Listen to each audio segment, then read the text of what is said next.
একটা ভূমিকম্প হবে পৃথিবীর পূর্ব দিকে। পৃথিবীর পূর্ব দিক মানে এই যে ভারত, পাকিস্তান, বাংলাদেশ, শ্রীলঙ্কা, ইন্দোনেশিয়া, ঠিক আছে, এই সিঙ্গাপুর, এই যে কন্টিনেন্ট, মালয়েশিয়া, এটা পৃথিবীর পূর্ব দিক। এদিকে একটা ভূমিকম্প হবে। তারপরে 7, পৃথিবীর পশ্চিমে একটা ভূমিকম্প হবে। পশ্চিম মানে বোঝেন না?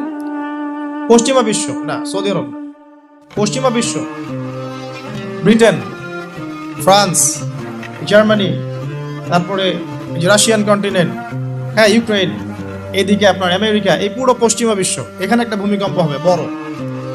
এবং এগুলো এমন হবে যেগুলোতে ভূমি মাটিতে ধসে যাবে, মাটিতে ডুবে যাবে। ভূমিকম্প না, ভূমিধস। 8, পৃথিবীর মাঝখানে মধ্যপ্রাচ্যে একটা ভূমিকম্প হবে, যেখানে আমাদের সো কল্ড আমিরুল মুমিনিনরা থাকে, যারা আমেরিকা এবং ইসরায়েলের বন্ধু, এদের এখানে একটা ভূমিকম্প হবে ইনশাআল্লাহ। আর 9, ইয়েমেন থেকে একটা আগুন বের হবে। ইয়েমেন থেকে একটা আগুন বের হবে, যে আগুন মানুষকে হাসরের মাঠের দিকে তাড়িয়ে নিয়ে আসবে। আরেকটা বলেছেন 10 নম্বর, যেটা এই মুহূর্তে আমি ঠিক মনে করতে পারছি না। তো এই 10টা আলামতের কথা নবী সাল্লাল্লাহু আলাইহি ওয়াসাল্লাম বলেছেন, না হওয়া পর্যন্ত, এই 10টা আলামত না আসা পর্যন্ত কিয়ামত হবে না। ঠিক আছে।